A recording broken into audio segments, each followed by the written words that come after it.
Now, Bill Whitehouse is the one of the grandfathers, or if I may say so, Bill, of World Cave Rescue. He was the controller of the Derbyshire Cave Rescue for nearly 40 years, I think, Bill, until he recently retired. And Bill, I'm sure, won't tell you, but it's actually Bill Whitehouse, MBE, for his contribution to cave rescue. So over to Bill. Thank you. Good afternoon, everybody. To set the scene, I think we ought to start with a bit of a history, because people have been getting into Bother Underground long before cave rescue teams were thought about.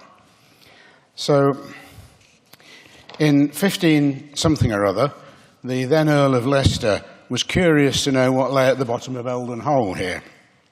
And he prevailed upon a local man, George Bradley, to allow himself to be lowered down in a basket. And as earls could prevail quite heavily in those days, he agreed. It is said that George was lowered some 200 ells, an ell being just over a metre, while his mates, of course, dropped rocks to frighten off the devils. When he was pulled back up, apparently he was found to be suffering, perhaps unsurprisingly, from quite a serious head injury. They called it a distempered brain. Consequently, George was unable to report what he had found, which must have vexed the Earl no end after he'd gone to so much trouble. So, there we have an early example of a not very well executed caving trip, but followed by a successful rescue. Move on a couple of hundred years, 1773 in Peak Cavern. Actually, about 25 years before this engraving was made, showing tourists there. A Mr. Day, on a similar trip, reached the sump at the then known end of the cave, and he then took a deep breath and plunged in. The guide, who perhaps hadn't been paid at that stage, dived after him, grabbed his ankle and pulled him out. Day was reported to be speechless for some time, and then he had to be restrained from having another go. So, there we have perhaps both the earliest recorded cave dive and followed by the earliest recorded sump rescue. Cave rescues before the 20th century might have been rare, but of course mining in most limestone areas was widespread and there were many accidents and rescues occurring. There were of course no specific rescue teams at the time, but there were plenty of miners to rally around and help. A couple of examples. 1764, William Ragg, working in Outlands Head Mine at Bradwell, got his thumb caught whilst attaching an ore kibble to the winding rope and was hauled up the shaft. All went quite well until close to the surface when his thumb came off, or more accurately, he came off his thumb, and his mates recovered his body. And then in mid-1800s, there was the saga of Dennis Bagshaw's entombment, when Dennis was trapped behind a rockfall in Black Engine Mine under Hucklow Edge. It took other local miners 7 days to dig him out. Dennis was a lay preacher, and he encouraged his rescuers by singing psalms at them through the boulders. I'm not sure what effect that would have on a modern rescue team, but it clearly worked for him. As mining declined at the end of the 19th century, there also began an interest in the underground for both scientific and leisure purposes, possibly boosted by Martel's descent of Gaping Gill and visits to other UK caves in the 1890s. By the beginning of the 20th century, a number of clubs had been formed, with cave exploration at least as part of their purpose. After the First World War, the amount of cave exploration increased, and with it came the occasional accident, which is not surprising if they all lifelined as casually as this bloke. When accidents did occur, the subject party had to deal with things themselves, helped by other cavers if they could find any, and also by non-caving volunteers. And there are many tales of local GPs heading underground for their first time on a rescue, and of the participation by farmers, policemen, quarry workers, miners and others. There were some really quite heroic goings-on in those days. By the mid-1930s, a continuing trickle of incidents led to cavers forming the first two cave rescue teams, the CRO in the Dales in 1935, and a year later the Mendip Rescue Organisation, now Mendip Cave Rescue, in Somerset. These were the first cave rescue teams in the world. And in the run-up to the start of World War II, they dealt with a handful of incidents until caving practically ceased during the war years. After the war, caving started again, and of course so did accidents. And further groups of cavers banded together to form new rescue teams. A South Wales team in 1946, Upper Wharfdale in 1948, and the Derbyshire CRO in 1952. Between the end of the war and the end of 1958, those 5 teams dealt with between 60 and 70 incidents, although only a handful of those were long or difficult rescues, notably in Pen-y-Ghent and Dow. Then in March 1959, Neil Moss, a student from Oxford, got stuck in a shaft in Peak Cavern and died there in spite of frantic and at times heroic efforts over 3 days by cave rescuers from all over the country. This incident really got cave rescuers everywhere thinking about the need for better cooperation. And coincidentally, the early 60s also saw the start of the accelerated growth in UK caving that continued certainly through the 60s and 70s and beyond.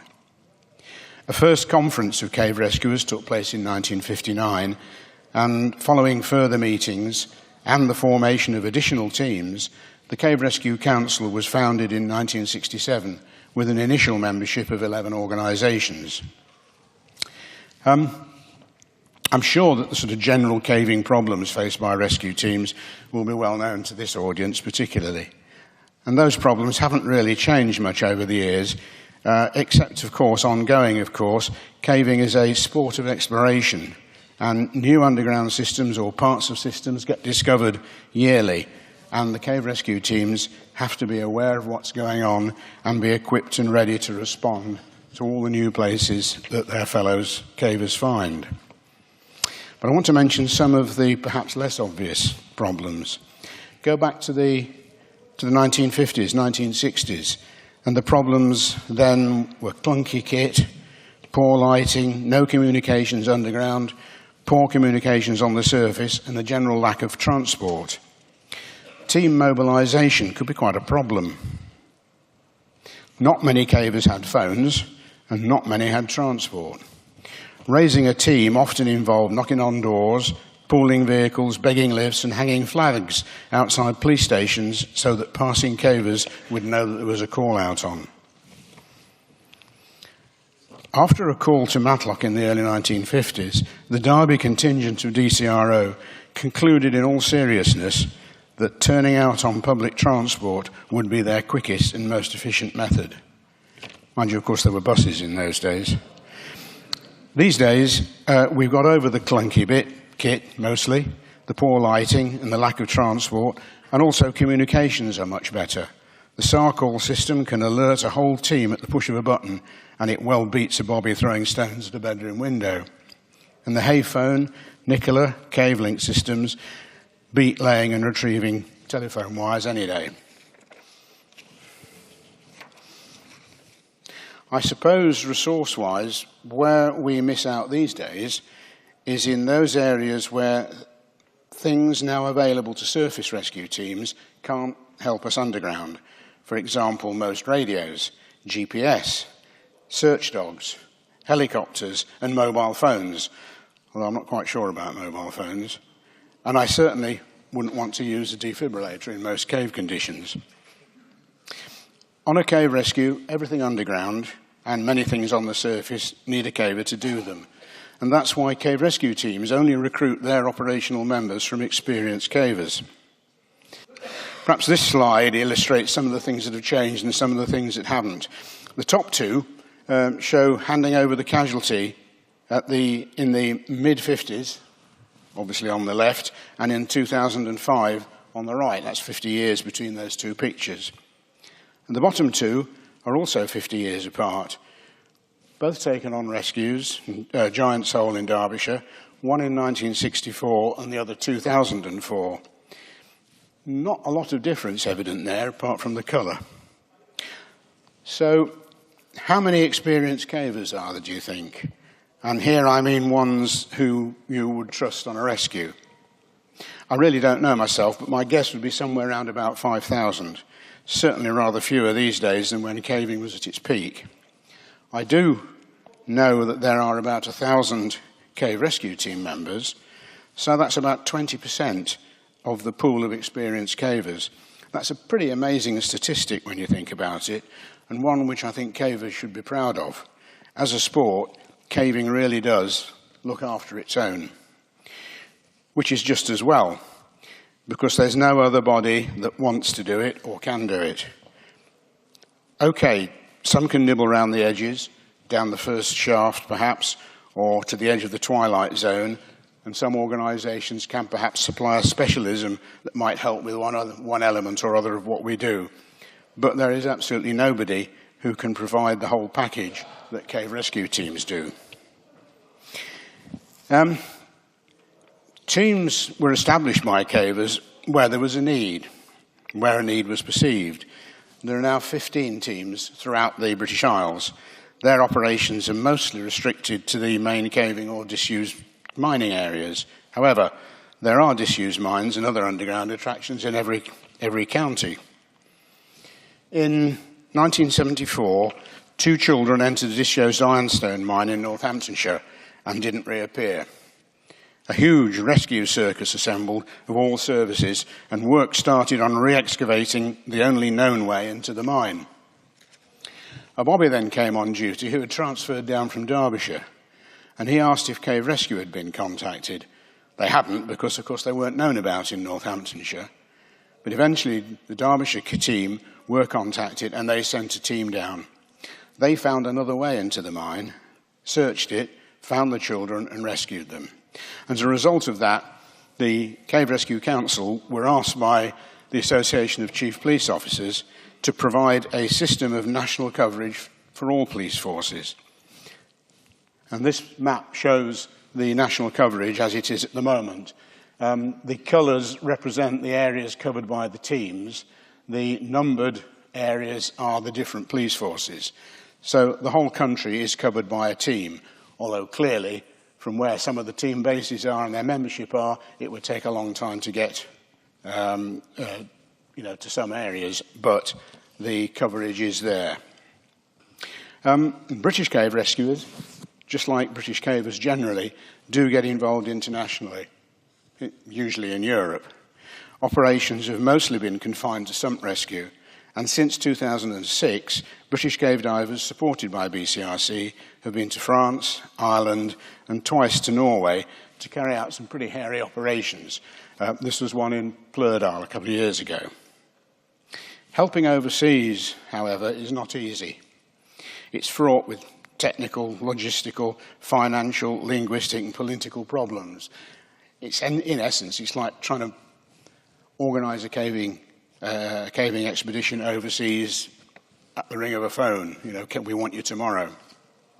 Additionally, in addition to the operational stuff, members of various teams have assisted and advised in the setting up and support of cave rescue teams in a number of countries, again including Norway, Tunisia and Lebanon particularly, and in Pakistan. Non-operational contact internationally is also maintained with cave rescue overseas. A lot of this contact, though, is undertaken by individual team members whilst caving abroad, but BCRC does try to keep involved with the international cave rescue organisations. Indeed, it was a leading role a few years ago in the establishment of ECRA, that's the European Cave Rescue Association. And twice BCRC has hosted the International Cave Rescue Conference. A difficulty with this kind of work, frankly, is that BCRC does not have enough funds and has to rely on suitable cave rescuers absorbing their own travel costs when they go abroad to represent British Cave Rescue. Let's look at some of the work that teams have done since the first team was founded in 1935.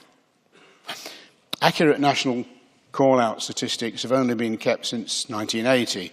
But based on those and what other records do exist, it is clear that in the past just over 80 years, the service has responded to about 3,000 cave and mine-related incidents of all types, and has gone to the aid of about 4,000 people, mostly cavers, and also 600 to 700 animals. We only have national statistics on the causes of incidents since about 1981, and I'm afraid BCRC has gone a bit behind with statistics, so figures are only fully up to date to 2014. However, that does give us still 33 years to look at and 1,300 incidents, over 1,300 incidents to look at. What do they mean? Searches, well, this is a generic title to cover all call-outs that involve overdue or lost cavers or missing persons. These will be rare for anybody to be injured on this, under that heading. This cause as a proportion has always been about the same over the years. It's the largest proportion by far. That's what happens to cavers. They get lost, they're overdue, and so forth. Next one, falls and slips. This covers everything from plummeting down a pitch to slipping off a boulder. Most of these will result in an injury. The percentage of falls as a cause has declined over the years. Not a lot, but it has declined, probably due to the adoption of SRT by cavers sooner than ladder and line, or just ladder. The next one, diving and floods. This heading includes all water-caused incidents, really. Again, water accidents have declined as an annual proportion to the total. In the first decade since 1980, the annual proportion was nearer 20%, sooner than 12%. Next one is exhaustion. This again includes hypothermia. Actually, I suspect that exhaustion and hypothermia are the real causes for many other accidents, such as falls, because the fall probably took place because somebody was exhausted or hypothermic and not paying attention and so forth. In recent years, though, with better clothing, certainly hypothermia as a prime cause is less of a problem than it used to be. Jamming, that's fairly obvious. That's getting stuck fast and needing either rock removal, lubrication, encouragement, or bullying to be released. The next one, marooning, covers a vast majority of things. Being hung up on a pitch, being unable to climb a pitch, what we used to call the Derbyshire rope trick, abseiling down a pitch, pulling your rope down to do a through trip, and then finding that for one reason or other the through trip isn't possible. And many other things, including being left behind in a cave or even being locked in a cave. Medical, again, another wide category, includes heart and respiratory problems, fits, food poisoning, and injuries not resulting from one of the other main causes. Quite a proportion here are dislocations. Get quite a few people trying to maneuver through a particularly awkward bit of passage, so lever their shoulder joint out or something, or knee. The next one, rock falls, 4%.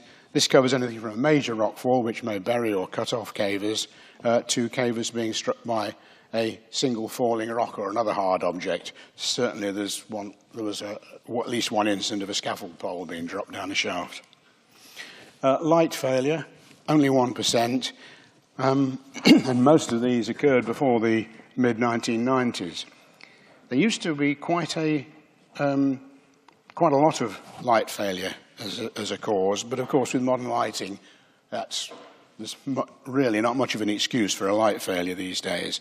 And finally, other 9%, well, that's what it says. Everything else that doesn't fit those categories or where the statistics recorded don't actually identify the causes. They include a whole load of things, but including a handful of foul air incidents and even a small fire, but it's not an interesting one. And then if we take a look at the sort of injuries and fatalities, because this is quite interesting. In the 34 years between 1980 and 2014, teams went to the aid of just over 2,800 people. Of these, 455, or 16%, were injured. That's quite a low proportion of people who needed rescuing, if you think about it, and thankfully. Of that 455, a total of 81 were fatalities, which is 18% of the injured and 3% of the total. So, nearly 20% of people injured underground die there. That seems quite a high proportion compared to most other sports, and it is perhaps understandable given the nature of the environment and its risks. So, it would seem that you aren't very likely to be injured on caving, but if you are, then the likelihood of dying is greater than in most other sports. Food for thought, perhaps. When you look at the cause of fatalities, then most deaths are going to be quite rapid. When you're drowned, you're drowned. Statistically, if you are still alive when a rescue team reaches you, then there is a very good chance that you are going to survive whilst they get you to the surface. Just to finish here, recording fatalities between 1935 and 1979, there were another 64 there. Drowning was again by far still about a third of the total of those. So if you look at this is a major part of British caving since the mid-30s, there have been a total of 145 fatalities. Animals. I mentioned earlier that teams have rescued or recovered 600 to 700 animals. These are mostly sheep, lambs and dogs, but calves, cows, bulls, goats, horses, birds, cats and even a frog all appear somewhere in the records. And animal rescues can be at least as long and challenging as human ones. It's quite extraordinary the places they manage to fall into and remain alive. If you're going to throw yourself down a hole and can morph into a lamb while you're doing it, then your chances of remaining uninjured are really quite high. Oh dear, now we get on to the boring stuff, the administration and so forth. When the BCRC was formed in 1967, as then the Cave Rescue Council, it had one elected officer, the secretary. Contact was mostly with teams and other caving organisations. The Mountain Rescue Council, now the Mountain Rescue in Wales, and the Association of Chief Police Officers were the only two non-caving bodies that the council really had to maintain contact with. The gradual increase in workload led to the one officer becoming three, when in 1979 the Cave Rescue Council reorganised itself into the BCRC. Today we have 12 officers and their various portfolios are shown there in blue in the middle. Collectively they deal with all the teams, of course, but they also represent Cave Rescue nationally at meetings and in correspondence with a vast array of other bodies that are essential for maintaining support for teams and making sure that the voice of Cave Rescue is heard where it needs to be. BCRC has close ties with the Mountain Rescue England and Wales, the top left there, and the teams get many benefits from this, but it is a relationship that has proved to need constant care and attention by BCRC officers working within MREW. Similarly, we are represented at UK SAR, that's the United Kingdom Search and Rescue, where we sit at the same tables as all the national bodies that have a major role in search and rescue. Police, fire, ambulance, air ambulance, RNLI, mountain rescue, you name them, they're there. And around that table we have a collective link to government departments and agencies where decisions are made that affect SAR issues. It's a lot of work, and BCRC, frankly, is approaching a bit of a crisis point in trying to cope with all this. We need reinforcements. Not only are there too few of us, but some of us are closing in on our sell-by date, and there is as yet no sign of our replacements.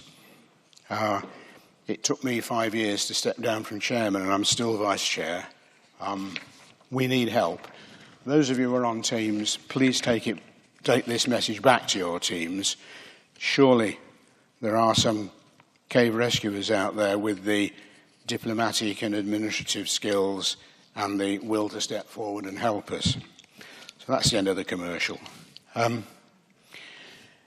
It can be pretty scary when decades of statistics are lumped together, but actually we all know that caving accidents are rare and actually getting rarer.